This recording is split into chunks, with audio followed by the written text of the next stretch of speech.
Hey, what is up YouTube? This is the Merman Master coming at you guys from the Team Time Riders YouTube channel today with another discussion video. And in today's discussion video, I wanted to talk about the brand new Timelords that were just revealed in the Battles of Legend Relentless Revenge pack. And the reason I wanted to talk about this is because Timelords were one of my favorite archetypes that never got a release.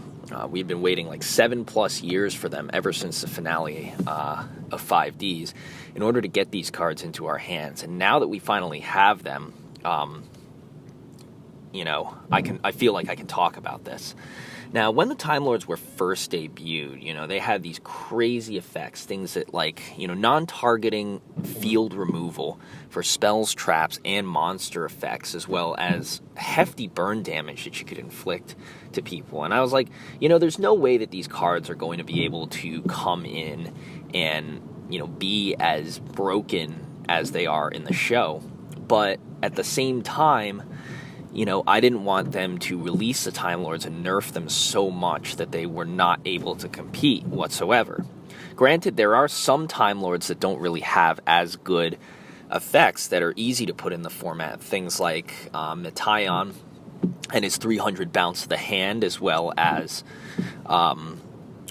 the Sandion, Sadion, who boosts you up to 4,000 whenever he attacks if your life points are lower than that. And so those guys are good enough to be included. But, other cards that were released, like, for instance, Camion, Zaphion. Camion is a strictly better Metaion in the anime. Shuffles everything, all the monsters back, and then to the deck, and then inflicts 500 instead of Metaion's 300. And then Zaphion, who bounces all the spells and traps, but when it gets shuffled back to the deck during the standby phase, you get to draw until your hand has 5 cards. And, those kinds of effects are crazy. So, I really thought about how Konami tried to moderate those effects. And, on one hand, I wasn't really a fan of Camion's moderation. However, it was moderated to only bounce one card back to the deck. So they allowed it to widen up, even though they did it at 1, and then the card that is selected to be bounced cannot be responded. That effect cannot be responded to, so your opponent just gets that thing bounced back to the deck. And then Zaphion, when it gets bounced back to the deck, allows you to basically not do anything, but if it's sent to the graveyard, you get to draw a card. So lots of players are starting to run things like advanced draw to send it to the graveyard, draw 2, and then draw an extra off of Zaphion's effect. And, I'm kind of iffy on that effect, but I'm at least glad that they, kept that the way that it was. Lazion, they really didn't do too much to that card. And, instead of it bouncing back from the field to the deck, because the effects get a little bit repetitive, it can shuffle the entire grave back and inflict the 1,000 points when it draws. Its video game counterpart only inflicted 500, so it's great to see that Konami is taking a hint, and it's not just during the draw phase, but anytime your opponent draws, they take 500 points, 1,000 points of damage, which is really, really nice. But recently, with the new wave of Time Lord support, I'm very, very happy with what they've done with it. I think the new wave of support really captures the essence of what Time Lords were. And, I think we're in a format right now where you can release them at almost full power, and they won't really do anything. And they're just a really awesome stun option. They're not too speedy.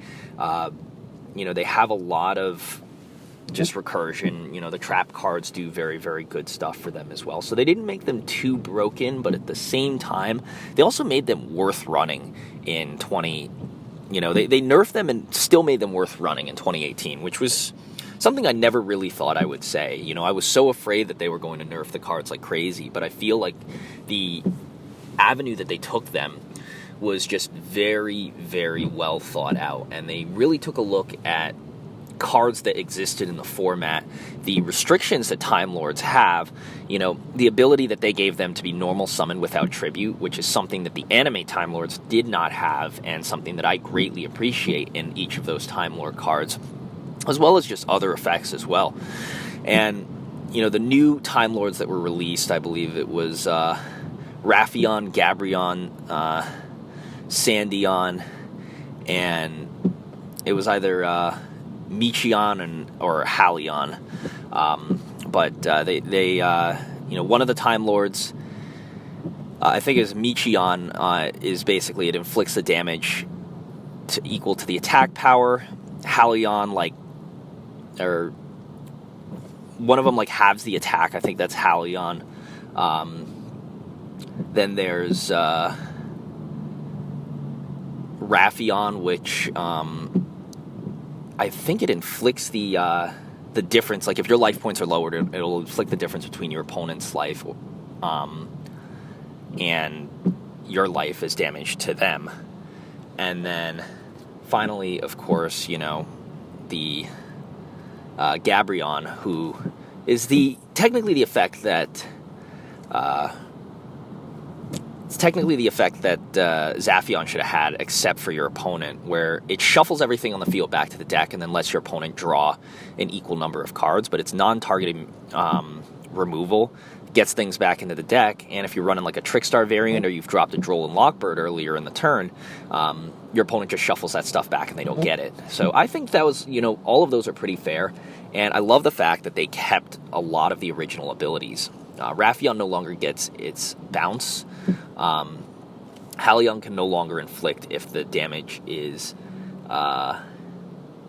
if your opponent has lower life points, which is pretty fair.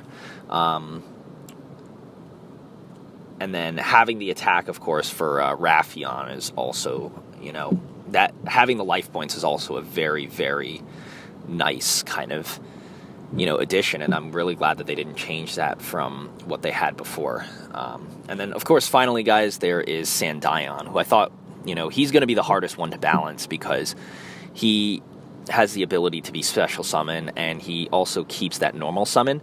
But Konami, I think, did a very, very good job taking a look at where they had to make concessions, yet still keep the effect active. So with a lot of the cards, you can only summon 0/0 attack Time Lords, like with Time Maiden and stuff like that. And Sandion is the only 4,000 attack Time Lord, besides for Cephalon. And they also made it so that your opponent doesn't take any damage when it attacks, or neither player takes damage. So it's not just your opponent; it's you as well.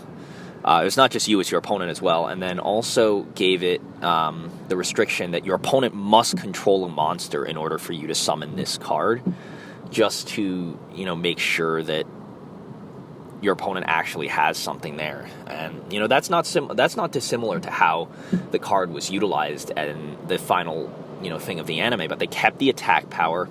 They brought the damage down to 2,000, which I think is more than fair. It is more than fair.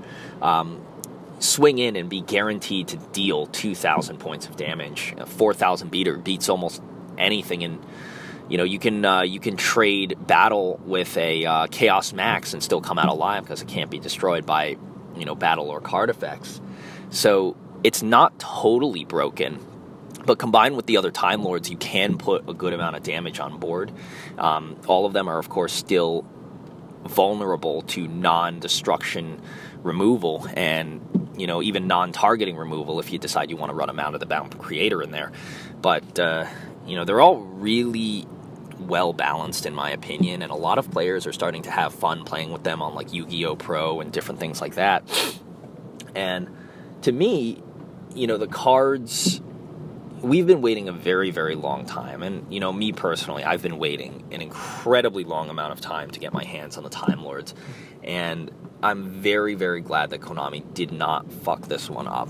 Because Time Lords, for me, were a very, very touchy subject. And, I always wanted to be able to play them at full power. But the concessions that Konami made to allow them to come into the game were not at all they didn't make the cards suck.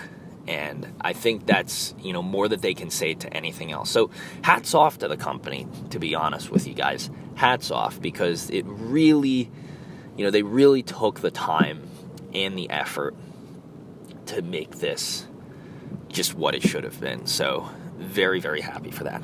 Anyway, guys, I hope you guys like this video, me discussing slash maybe rambling a little bit on the Time Lord monsters.